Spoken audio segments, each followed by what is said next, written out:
Sniper sits in ambush waiting for a plane to arrive, and when a man steps out of the wing machine, the woman fires a shot.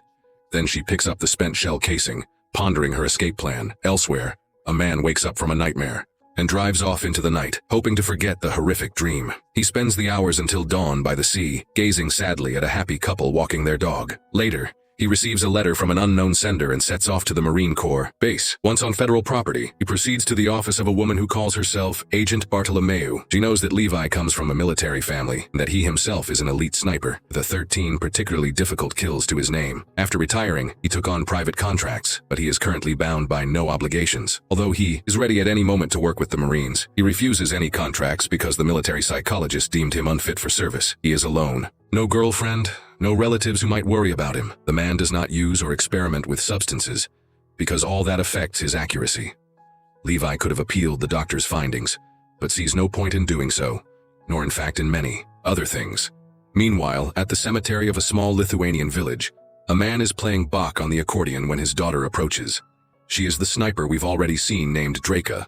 Today is the memorial day for their mother and wife, and they always try to meet at her grave. The father has heard that Draka took a contract to eliminate a Belarusian oligarch, and the daughter admits it was a hard job because the man she killed had 4 children. But her father reminds her that the oligarch had been selling phosphorus, bombs, and anti-personnel mines. You can't possibly count the number of children who lost their health, or even their lives because of that man. Drosa hands her father a shell casing, which he places in a wallet with several others, convinced that his daughter is doing the right thing. He asked Drosa to stay with him for a couple of weeks, but she has already received orders to report to Moscow tomorrow. Her father doesn't like it. After all, she's Lithuanian and doesn't have to obey. He is terminally ill and doesn't want to die in terrible pain, so he has decided to end his life on Valentine's Day. He asks her wherever she may be on February 14th to light a candle for him, look at Orion, and say goodbye. Sometime later, Liu Bei flies off on yet another assignment. Ahead lies a restricted zone where his plane cannot go. To reach his post, he will have to travel on foot, 38 kilometers north. They take away his gadgets and watch, but hand him a sealed envelope containing the mission. Levi parachutes and soon lands in a forest. He treks through the mountains, arriving at his destination, where he is greeted by a soldier who is supposed to hand over the post to him. Jasper is very glad to see him, having spent a whole year there on his own. Levi admits he knows absolutely nothing about the mission, not even what country he's in. Jasper, in turn, cannot reassure him. He's in the same predicament. Soon, the soldier leads him to a tower that will serve as Levi's living quarters for the coming year. It is fully autonomous, equipped with solar panels, a generator, and rainwater collection. Game is plentiful in the surrounding area, and there's even a garden. On the opposite side of the gorge stands an identical outpost belonging to the Eastern Bloc. Levi cannot get there even if he wants to. The slopes of the ravine are mined and bristling with traps of all kinds, so each side simply does its own job. The work here is simple and suitable for a qualified technician. He must conduct a daily patrol of the western border, inspecting fortified defense points. A connection check with the outside world happens every 30 days. Satellite transmitters are installed all along the border to shield the gorge by sending false signals. Consequently, this place is invisible to spy satellites and reconnaissance drones. There is no communication with the outside world. In a worst-case scenario, there is a panic button that will alert the authorities if something happens. If all systems fail or there's an invasion, the system will initiate the stray dog protocol. Justin doesn't know what that is, but if Levi hears sirens, the best course is to run far away.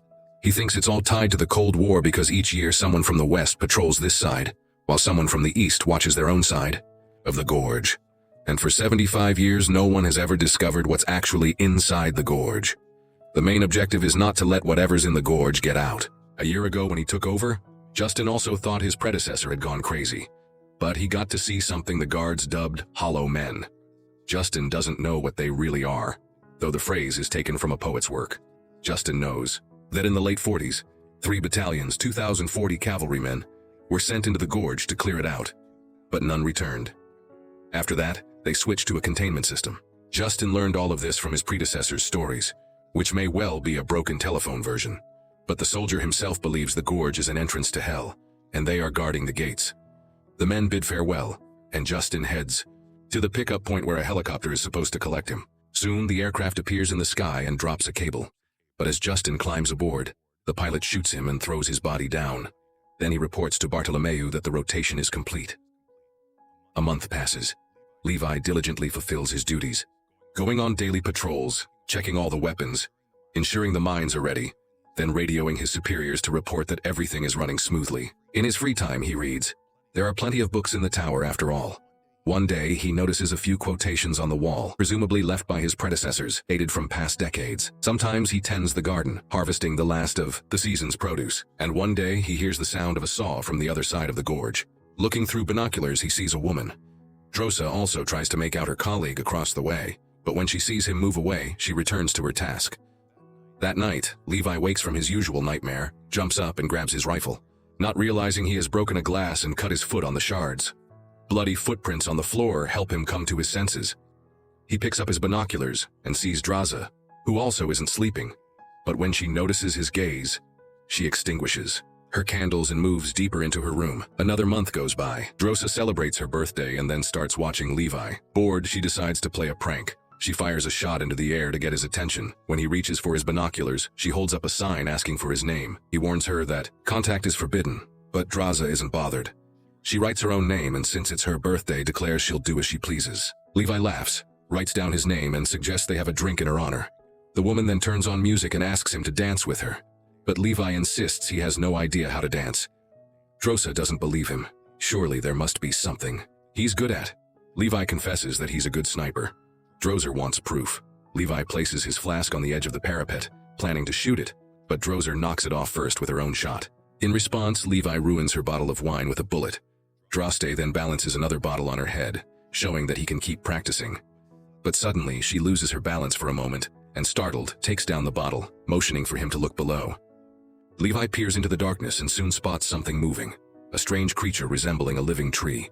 He opens fire just as one of these beings steps on a mine and blows up, but others continue climbing the wall. Drosa now opens fire as well, helping Levi shoot down the monsters. Together, they take out several creatures, after which silence falls. But as soon as Drosa steps back from the edge, hands with branch-like fingers grip the ledge, and a woody monster crawls over. It keeps moving towards the woman, ignoring her gunfire, and Levi covers her with a shot from his rifle. He immediately realizes that hollow men are also attacking her side of the gorge, so now, he fires across to her side, helping the woman fight them off. Mines explode on the edge of the gorge, throwing Drosa aside, but Levi covers her with machine gunfire just as she'd done for him a moment ago. Finally, the assault ends. They sit in the darkness for a long time trying to regain their composure. Then Drosa tends a wound she hadn't noticed in the heat of battle, and writes that this was the coolest birthday ever. In the morning, Levi inspects his side of the gorge, welding over gaps in the defenses caused by the night's battle and laying more mines.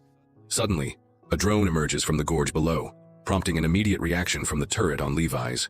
The man watches anxiously to see what will happen next, but the drone flies away, and the gun goes still. Another month goes by. Levi does chores in his spare time while Draza plays the piano. Then one day, Draza sees a lit Christmas tree across the gorge and a holiday message for her. They both build snowmen and name them after each other, as if growing closer that way.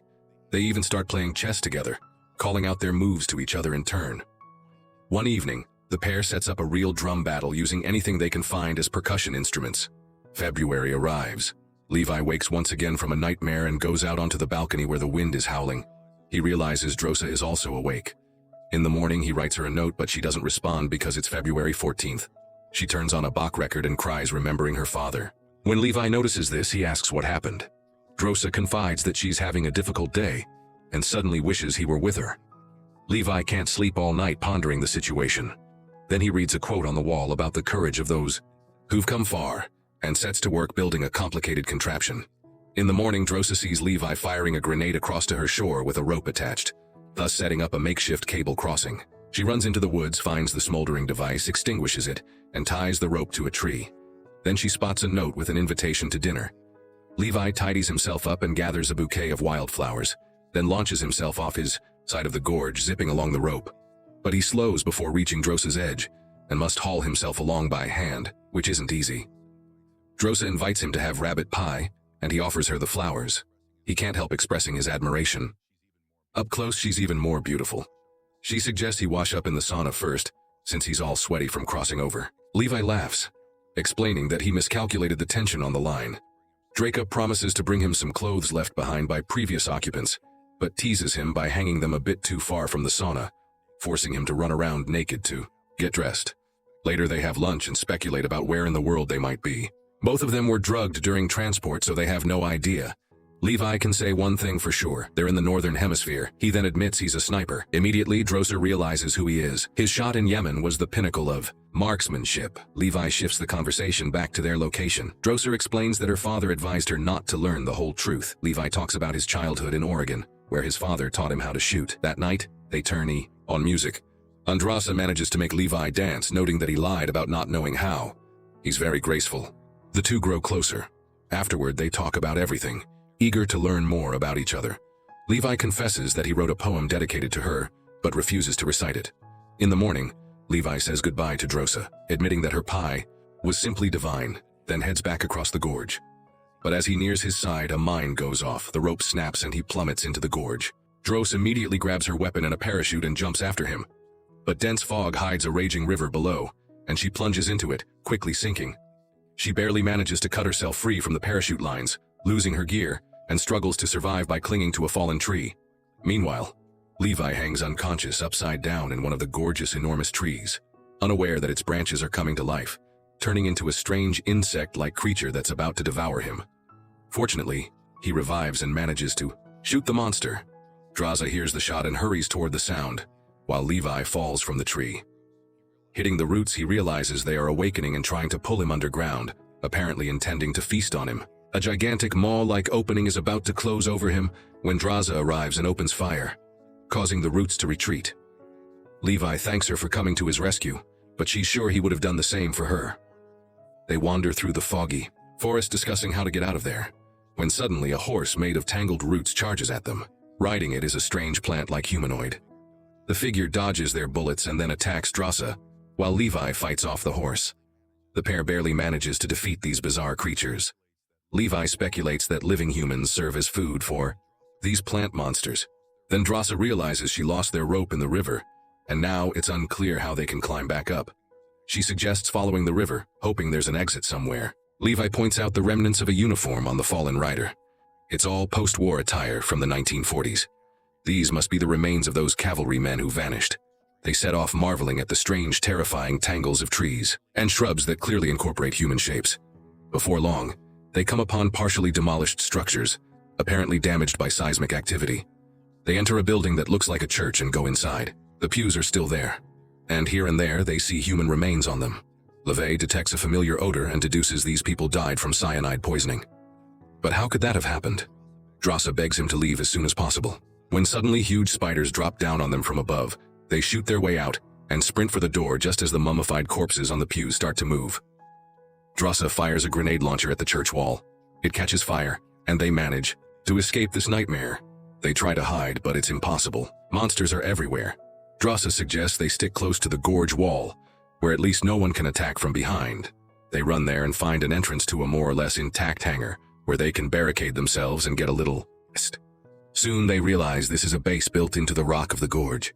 They discover an old laboratory full of chemicals and compounds. Searching it, Levi finds a reel of film in a generator that still works despite all the years.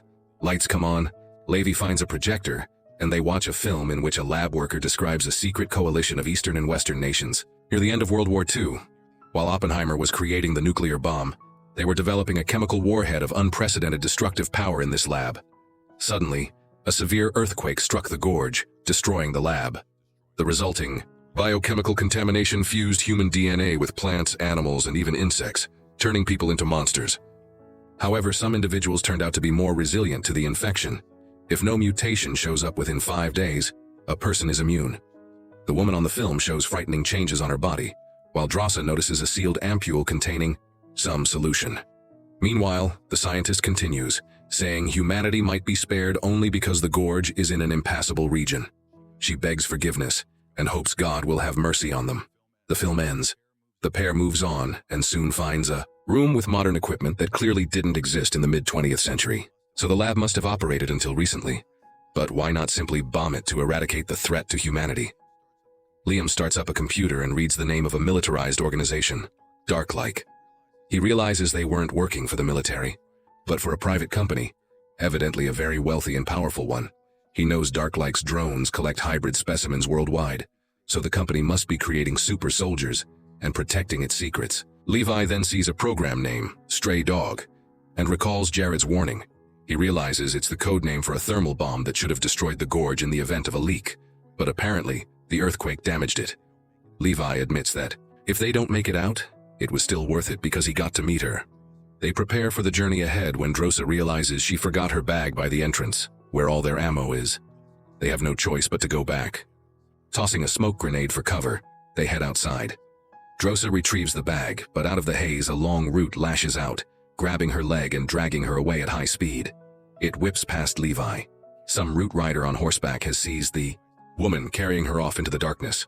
She tries to cut the root away, but she's slammed into something and loses consciousness. Levi goes after her and soon finds a ruined missile silo. Draca comes to her senses to find herself hung up in a room with a hollow man peering at her, evidently deciding where to start eating. She manages to free herself and fight back, but the monster is very strong. Drosa sets it on fire with a log from the fire, but it nearly overpowers her. Then Levi appears, saving her. He examines the hollow man and realizes it's the remains of one of his predecessors, the very officer who had named the creatures Hollow Men. They leave and soon discover damaged rockets and a crowd of mutated humans. Their fusion with plants turning the space into a web-like nightmare. Draca and Levi pick their way past, but one plant human grabs Draca, and Levi struggles to free her. They flee, shooting at the living tendrils, until Draca fires a grenade, setting the half-plants ablaze so they can escape. Before long, they find a still functional jeep fitted with a powerful winch and drive it to the cliff face. While Draca fights off Hollow Men, LeBay uses the winch to fling the cable up top, and the vehicle starts pulling them upward. But the monsters won't quit. The entire way up, they have to fight Hollow Men, nearly falling into the abyss. When they're just a few meters from the top, Levi almost slips but manages to grab hold of the frame. He punctures the gas tank so fuel drenches the creatures still clinging to the rope. Levi ignites the fuel and the jeep plunges down, knocking the Hollow Men loose, while Levi and Drosa dangle off the cliff, then cut the rope. They manage to reach Drosa's tower. After taking a moment to compose themselves, they consider what to do next. If they're infected, there's only one choice: go back down. But they need to wait 5 days first to see if symptoms appear. Levi confesses that he was sent here because he has no one, so no one would look for him. But now everything has changed. Drosa suggests fleeing to France, but Levi believes they must destroy the gorge first. He crosses back over and radios his superiors, reporting that everything is normal.